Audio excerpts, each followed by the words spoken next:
Well, thank you very much, Rainer. We've organised a bit of a presentation which will be done, by three of us, and then we're going to have the panel discussion. So I'll ask Mohammed to give us a bit of a background of the health system and about the geography of the countries. He's worked there as a doctor and has that familiar touch of what is happening on the ground healing. So I'll let you take the... Hello, good afternoon. We'll be talking about the African health systems and the sociocultural dynamics for the control of Ebola. These are just pictures of back home, the three countries. This is a picture of Niasdi.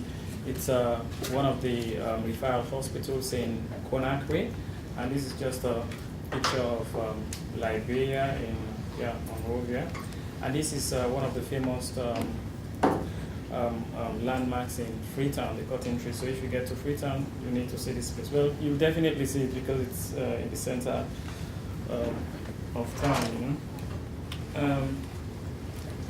This is the picture of the map of the three countries. You can see that Guinea is the largest amongst the three, and it has 33 subprefectures. It's like a district. And then you have Sierra Leone here, which has 12 districts, and then you have Liberia, which has 16 counties. Mainly in Guinea, it's a French-speaking country, but there are three dominant tribes. You have the Fulanis, you have the Sosos, and then you have the Mandingos, but all of them do speak French. And Soso is generally spoken widely in Conakry, but other regions do speak their own local dialects. For Sierra Leone, we have the Creole. It's like Kringlish. All the major tribes do speak it, but depending on the regions where you are within Sierra Leone, they might speak their own local dialect as well. It's the same thing in Liberia. In Liberia, they speak the Liberian English all over anyway, but also the same thing applies to them as well. And this is just some brief statistics about the three countries. Sierra Leone has a population of about 6,136,000 doctors. These are the absolute numbers, and 1,017 nurses, and as well as midwives, and 114 pharmacists. For the doctors, they could include surgeons, medical officers, and some other categories of them. Also, Liberia has a population of 4.2, 51 doctors. The figures are there. Guinea has similar figures as well. There are several things that are affecting our current health systems. We had a history of the whole region is referred to as the Mano River Union, and we had a prior history of wars, which you know about in the early 1990s. And as a result of that, a lot of people, medical people, emigrated, and so we have a large number of health professionals in other parts of the world, and that has affected our country's health system. There has always been a poor health management structures because in Sierra Leone, for example, we only have one medical school, and we don't do any sort of postgraduate training in Sierra Leone. Liberia, they do have, I think, one medical school. They have recently started doing their postgraduate medical training, and for Guinea, it's almost the same thing. So most of the doctors in that region normally go to either Ghana or Nigeria to do their postgraduate medical training. There's lack of opportunity for specialization. I had worked for 4 years before, yes, because I graduated in 2009, and it was only recently that I got scholarship to come to do this master's study here. There are some of my colleagues who are still working there. They have taken their West African exams and need to specialize. They are not specializing. So you have a void in most of these higher structures within the ministries of health that needs to be filled. Even in the district hospitals, you are just promoted from a medical officer. Because if I was in Sierra Leone presently, I could have been the head of a district hospital, but I would say I would not have been trained to man that position, because I was not just graduating to it, you know. So specialization opportunities is really few in those countries. Healthcare financing. The Abuja Declaration of 2001 states that the AU countries decided, they met in Abuja in 2001. They decided that 15% of their annual GDP should go towards healthcare financing. But you'll see in the slides just a few minutes later on that it's only Liberia that is adhering to this. A lot of other countries are not adhering to that. There's also limited research in Sierra Leone or the region. Research, we don't talk about it that much. Like the only research that is actively done in Sierra Leone is at the Lassa Fever Center in Kenema. And for Liberia, I think it also applies, you know. And weak surveillance and health management and informational systems. We were frustrated. We were here, wanted to do certain studies back home. We could not get access to information back home. You know, so that clearly highlights the health informational challenges. And there also, as previous speakers have talked about, there's a lot of infections that mimic Ebola, like cholera, malaria, and other diseases. These are just the slides showing healthcare workers distributions in the 3 countries. But what is interesting is Liberia, the number of hospital beds per 1,000 of population. My colleague informed me that in Liberia they have invested a lot in building healthcare facilities, but the manpower is not there to fill these hospitals. Nigeria and Senegal, you could see that they have the largest number of physicians and midwives and laboratory healthcare workers and public health people as well. But the number of hospital beds are almost similar. You could see the relative wealth of the countries. Nigeria, of course, they are Africa's largest economy. Sierra Leone is up there because we recently had a mining boom. And you can see the life expectancies as well. So I'll hand you over to Samrita to give you the sociocultural aspect of it.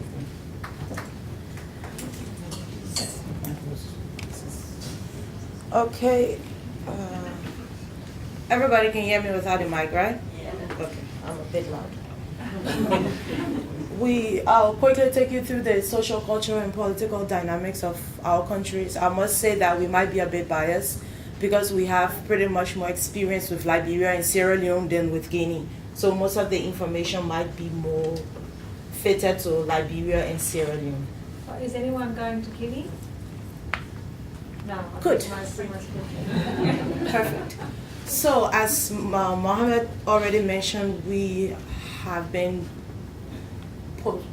post-war countries with previous crises, civil wars, and that has led to serious leadership shortcomings and instability with infrastructure, with the economy. These countries have just recently begun to restructure themselves and begin to provide basic social services to the population.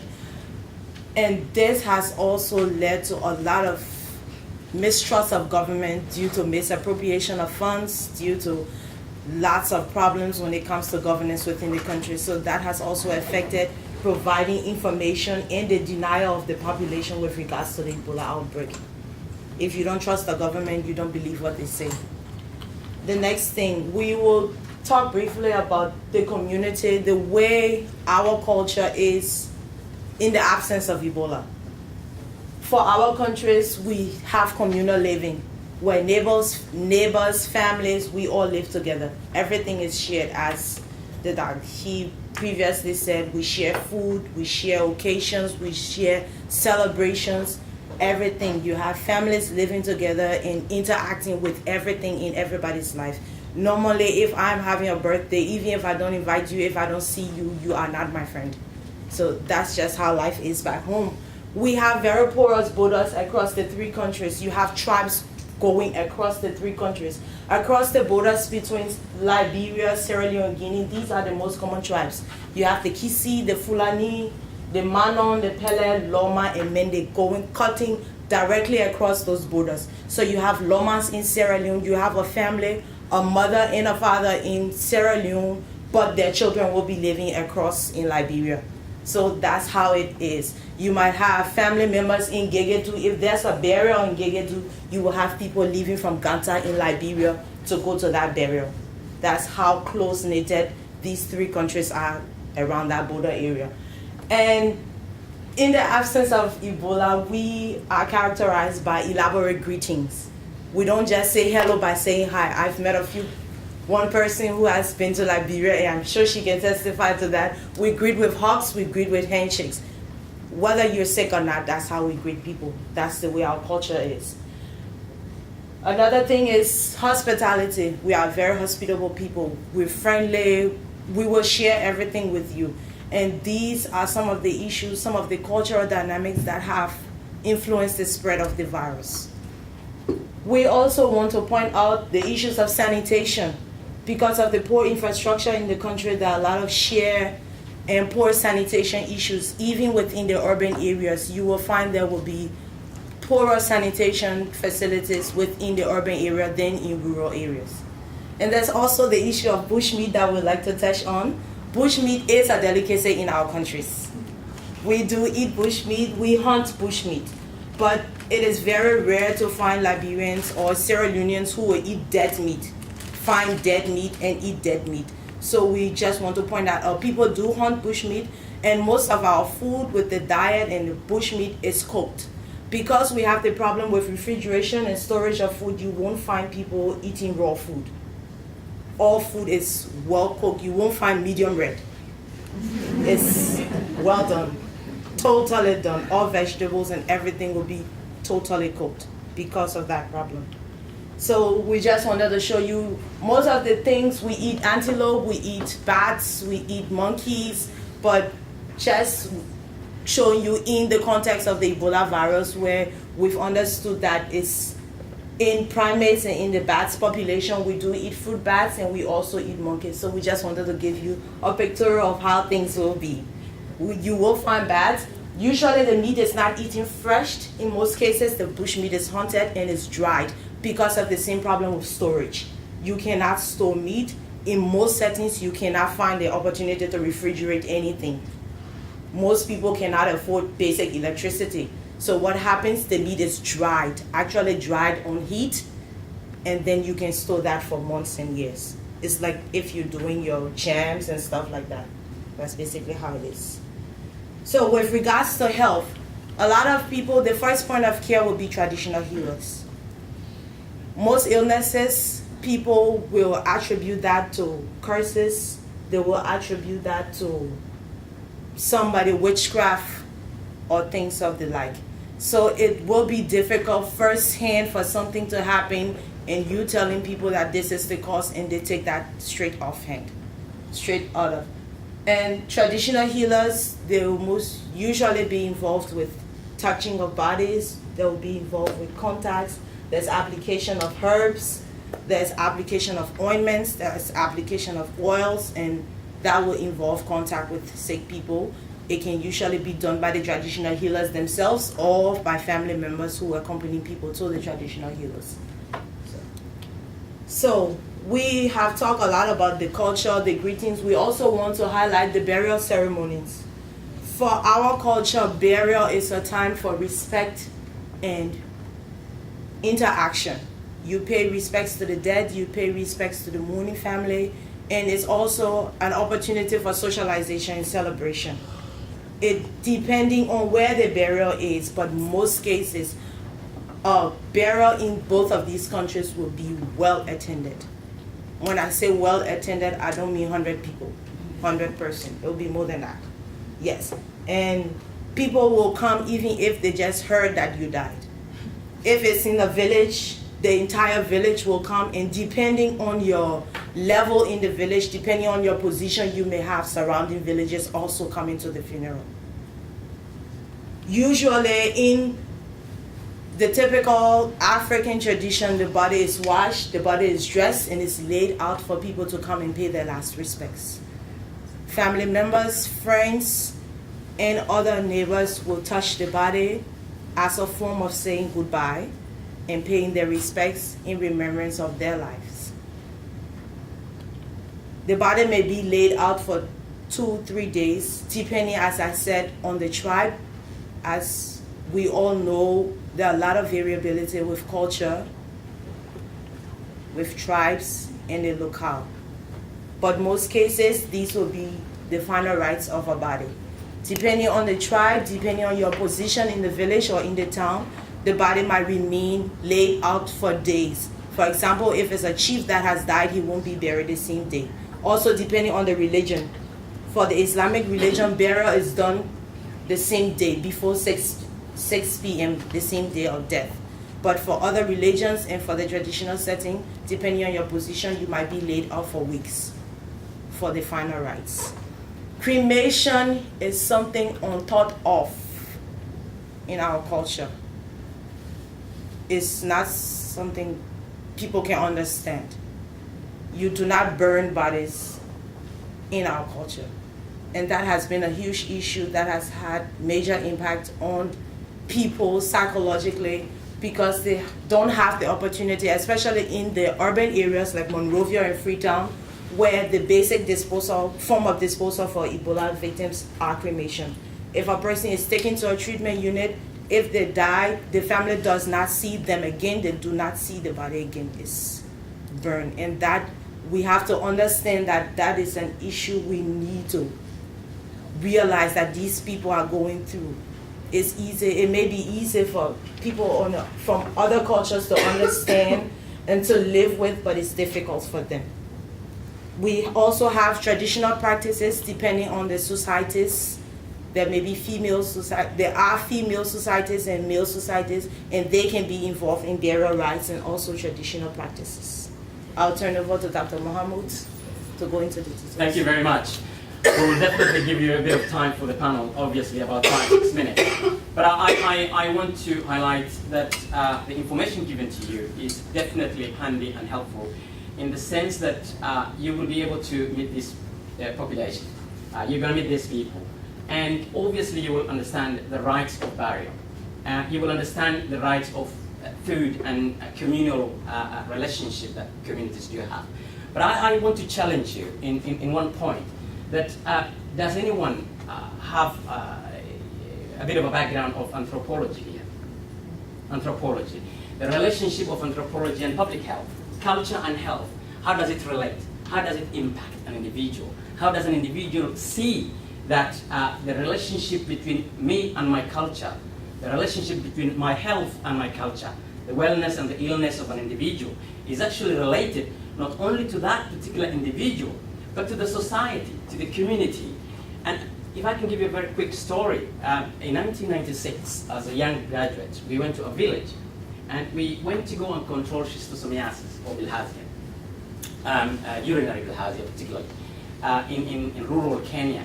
When we came to the village, we were well-prepared guys, we were well-educated according to us, we knew what we wanted to do, we knew how to control this disease, we knew how to treat this disease. So we went there, we took our microscopes, we took our gadgets, we took our medicines, and we went there. When we arrived there and we started setting up ourselves, the people came to us and they said, you know, elders are calling you guys, so can you come over?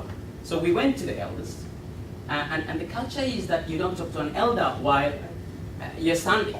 So according to their community. So we were given somewhere to sit, we sat down and we talked to them. And they said, you guys are coming to tell us something new, but we want to tell you something we know. Unless a young man urinates blood, he will not be in the category of those who matured to carry the spear and lead the community. Now that dawned something to us and told us, hey, wait a minute. So we had to think. So to cut the story short, we had to go back to the drawing board. And the drawing board we went back to was that we had to go and set up a strategy looking at understanding human behavior, human understanding of the way we see things. It is not all about positivity or disease model. It's not all about epidemiology, basic science, laboratory, microorganism. I may be able to know how a bacteria looks like.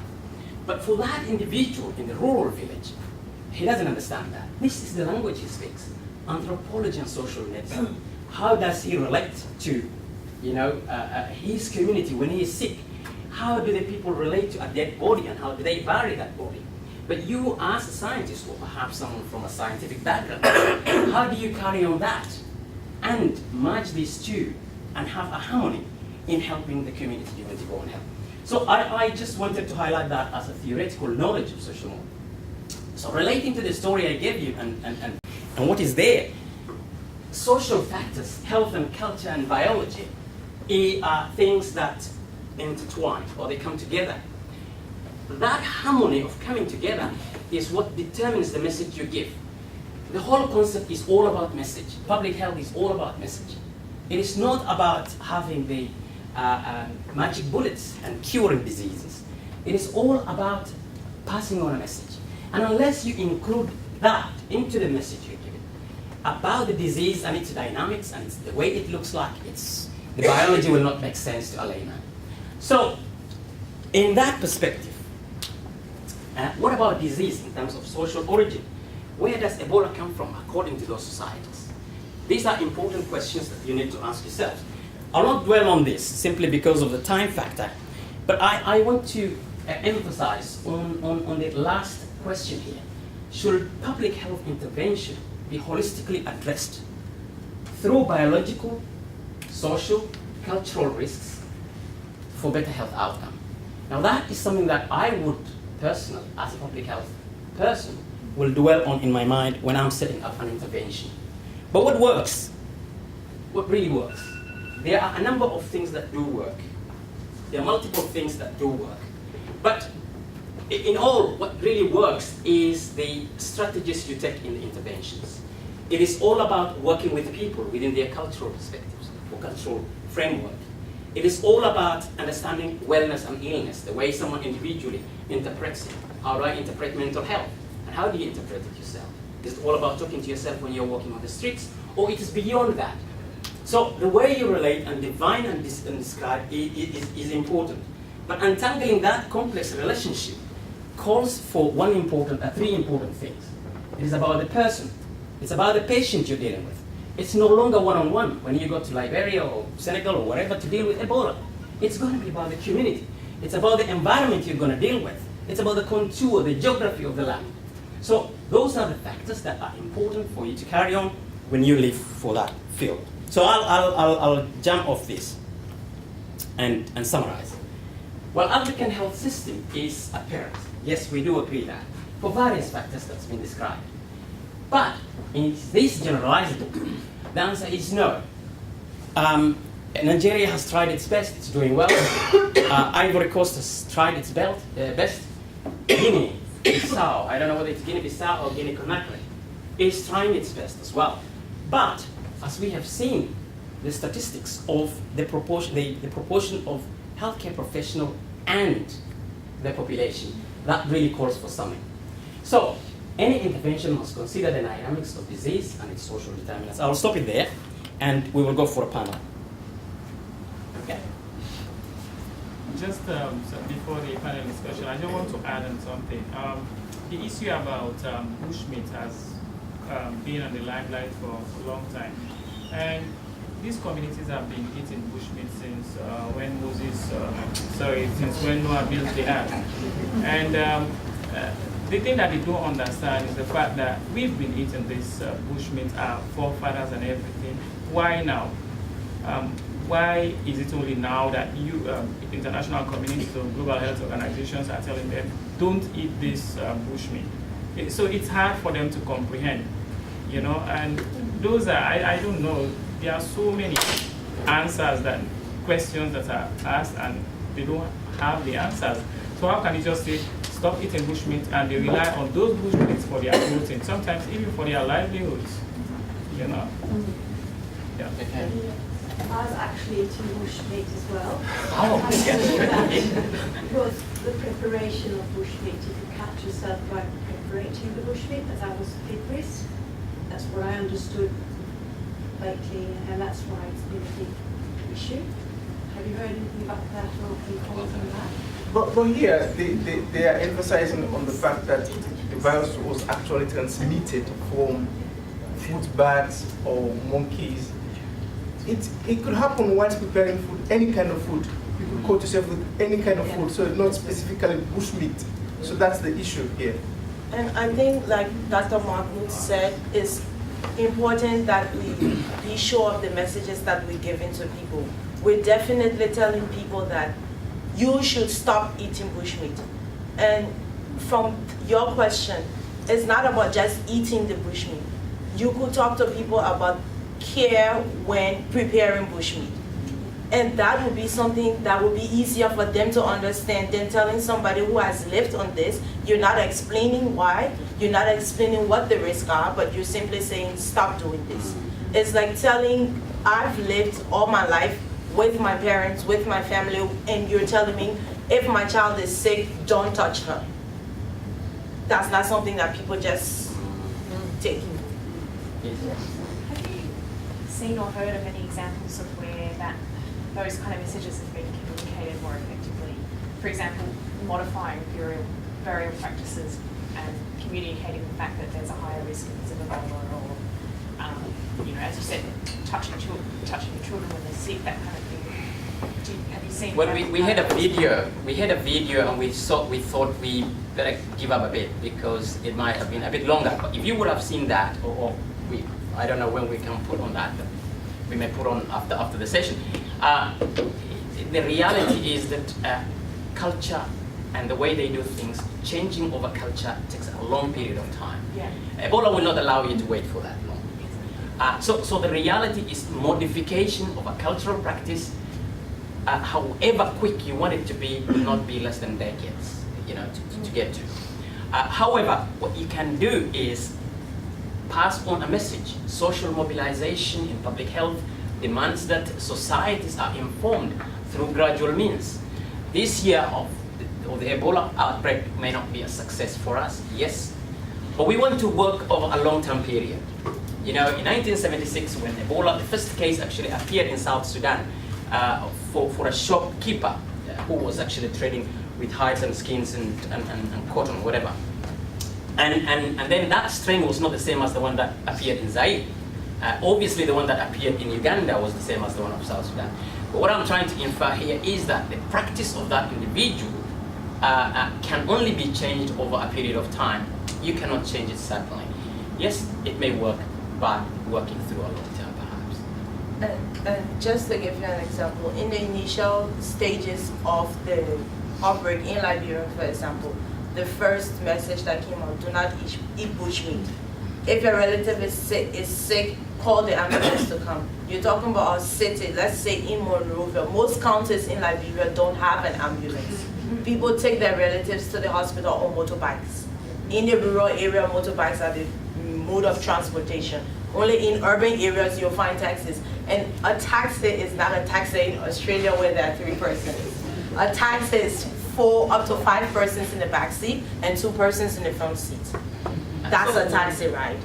So these are the things, and if you give me the message, do not touch the person, call for the ambulance. But it's not realistic. You could tell me, protect yourself. Like the example that was given when we talked about the infection control. Cover your hands, cover your body, so you can help that person and take them to the hospital. But we did not consider those things. The message was, do not eat bushmeat, do not touch sick people. It has to be relevant. Yeah, sure. I was just wondering about the potential for social breakdown. I mean, I guess particularly if you look at, say, Liberia, at least 1 in 1,000 people have now had Ebola, probably more. Yeah. So, and also having been previously unstable, but I think if it was here, we would have huge amounts of social breakdown with 1 in 1,000 cases, so we should do that. The good thing for our country is that the people are very resilient. I mean, we've been through lots of hard times, and it doesn't scare us much. So yeah, it's causing some degree of social instability, but we're coping, and we know with the right support from the international community, and we can be able to go through it. Yeah. Just to add on, of course, social breakdown is happening because recently in Sierra Leone, you might have heard about Kono. Kono is, if you have watched Blood Diamonds, that is where it was depicted. It was like a lockdown because there was an argument about one youth leader whose father died, and he didn't believe that it was an Ebola death. So there was a tussle between himself and the health authorities because they were sure that it was an Ebola death, but they didn't want the stigma to be attached to their father that they died of Ebola. So the whole district was in a lockdown, and even in Freetown, in one of the nice areas, there was also a fight about that. So definitely there are social breakdown happening, maybe little by little, and sometimes even the youth in Freetown are blocking the roads, preventing the health authorities to collect the bodies, because once they say you passed away as a result of Ebola, you don't get to mourn your reality. It's like everything is done in a hurry. You have to be, so that's the challenge. Now, to add on that, what Dr. Mohammed said, and frankly speaking, communities are quite resilient. It is not the way we see it here. People are accepting the fact that, several family members are passing away. But what anecdotal information that I heard is telling us is also that people have started to shift now about mourning aspect. By mourning for the individual, and they are going to the hospital actually, they know that they will be taken away, cremated, and they're going to die there. So what they started to do is that they started to become accepting. So mourning the dead, there is a way that I take it. There is a way someone else takes it. I might take it in a way I shed tears, and that is, a comfort for me. There are people who start wailing, loud, quite loud. There are those who get into shock. That's another way of mourning. You go into shock. That's a way for you to mourn. But the societies are resilient, and I think there is a bit of more acceptance that is happening. That this is a true case that does exist. I guess I had more of a comment, and I don't know if people will find this useful, but I was in Monrovia at the start of the first half of this year, and so in April to May, when Ebola became an issue in Monrovia, we were told at work that we weren't allowed to shake hands. I didn't work in a health setting, just in like a normal American NGO, and we had to wash our hands upon entry into the compound. Right. But for my Liberian colleagues, if you don't acknowledge someone and greet them in the morning, that's akin to basically like shoving them in the face. Like that's the rudest thing you could do. True. So we had to, we weren't that, so we would get around it by doing things like foot shaking. And it was like a joke, every morning you'd shake everyone with your foot because we were banned from shaking hands, or like stomach pumps. People did and things like, not necessarily in a health setting, I don't think that's as acceptable, but like, that's just a theme of like how you couldn't just say you can't shake hands because that wasn't okay. Yeah. And, greetings is no ordinary greetings there. Greetings means a lot more than that. You can stand for a few minutes to greet your colleague, hug and, kiss and shaking hands, vigorously, yes, true. And so you just have to adapt. I think it's different in a health environment, but in that environment you could adapt our rules so that people could still feel comfortable going to work and things like that, but sure. also in a last comment and question. I think we are almost off. Yes, I wanted to make a comment. Please. In keeping with the whole behavioral theory, because I've seen many countries in Africa really bounce back from the HIV/AIDS epidemic, and a lot of this was as a result of really good behavioral principles being applied to public health. Sure. And I think if we look back at some of those things that really work for these countries, that might be another option to look at some of the things that worked in Sure. that really, really major challenge and try to apply that, because a lot of people got over massive stigma, a lot of the, community-based issues that families faced, and I think that's Thank you so much. That's a good point. Although the biology of HIV and Ebola are definitely different, but we can always learn from other diseases that did occur, and that's true. So that's very important that we look at social determinants of health and culture and community over and above just the magic bullet that we may go with there. So, yeah. Okay, so thank you very much.